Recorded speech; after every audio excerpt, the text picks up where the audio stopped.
नमस्कार, मैं हूं शिवम।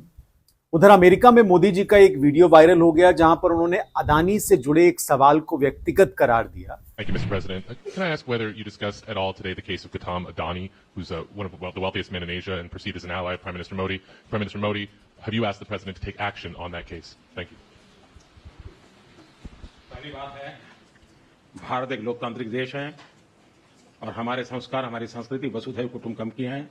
हम पूरे विश्व को अपना एक परिवार मानते हैं। हर भारतीय को मैं अपना मानता हूं। दूसरी बात है, ऐसे व्यक्तिगत मामलों के लिए दो देश के मुखिया न मिलते हैं, न बैठते हैं, न बात करते हैं। और इधर भारत में सीमा नियमों में ढील दिए जाने के बाद अदानी को एक और बड़ा ठेका मिल गया, वो भी भारत पाक सीमा से बिल्कुल करीब। यहां एक ऊर्जा परियोजना की बिडिंग में उन्होंने अपना झंडा गाड़ दिया। तो चलिए आपको बताते हैं कि एक बार फिर कैसे सरकार ने अदानी को लेकर एक बड़ा दिल दिखाया है और कैसे सुरक्षा को ताक पर रखकर, सुरक्षा को किनारे रखकर अदानी को एक बड़ा प्रोजेक्ट सौंप दिया गया। सवाल यह भी है कि क्या अदानी के लिए देश की सुरक्षा को ताक पर रखा जा सकता है? क्या यह संभव है? दरअसल ये वो इलाका है जो आप देख रहे हैं, ये वो इलाका है जहां से पाकिस्तान सिर्फ 1 किलोमीटर की दूरी पर है। लेकिन यहां पर करीब 25,000 हेक्टेयर जमीन जो है वो अदानी ग्रुप को आवंटित कर दी गई। ये एक ऐसा कदम है जो रक्षा मंत्रालय के लिए मुश्किल खड़ी कर सकता है, मुश्किल बन सकता है। और एक्सपर्ट लगातार इसको लेकर चिंता जाहिर कर रहे हैं कि गुजरात सरकार का यह कदम खतरे की घंटी है। क्यों खतरे की घंटी है, चलिए ये जानते हैं।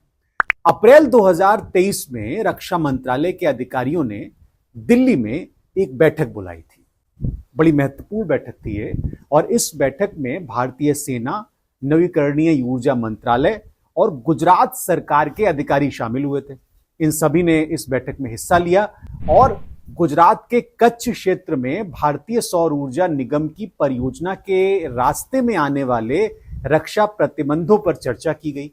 ये कहा गया कि इसको कैसे कम किया जा सकता है, क्योंकि सार्वजनिक क्षेत्र की फर्म SECRE को गुजरात सरकार द्वारा कच्छ में 23,000 हेक्टेयर जमीन आवंटित की गई थी।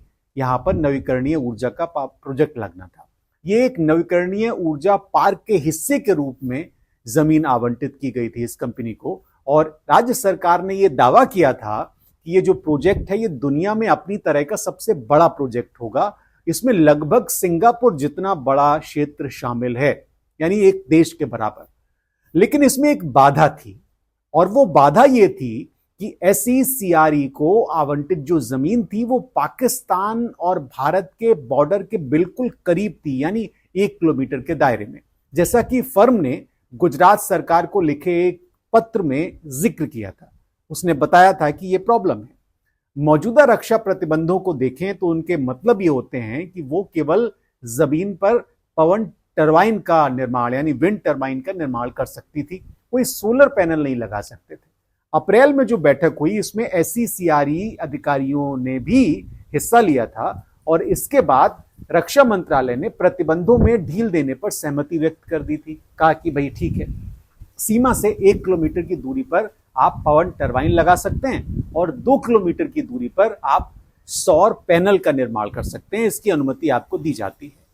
SECRE की चिंताओं को ध्यान में रखते हुए उनको संबोधित किए जाने के बावजूद 3 महीने के बाद ही इस फर्म ने अक्षय ऊर्जा मंत्री के निर्देश पर जमीन को सरेंडर कर दिया, और अब गुजरात सरकार ने इस जमीन को अडानी समूह को आवंटित कर दिया। इसे सार्वजनिक क्षेत्र की फर्मों के लिए आरक्षित करने के अपने फैसले के उलट जाकर किया गया है। इससे हुआ यह है कि जो अदानी ग्रुप है उसके पास अब 445 वर्ग किलोमीटर की जमीन है। पहले ये SECI के पास थी और इसका एक बड़ा आवंटन उसके पास था। अब इसमें जो बाकी सारे डेवलपर्स हैं उसकी तुलना में सबसे ज्यादा जमीन है अदानी ग्रुप के पास। यानी किस तरह से पूरा घूम के आखिर में फायदा होता है अदानी जी को। यह पावर होती है कि अगर आपके पास सरकार की चाबी हो तो।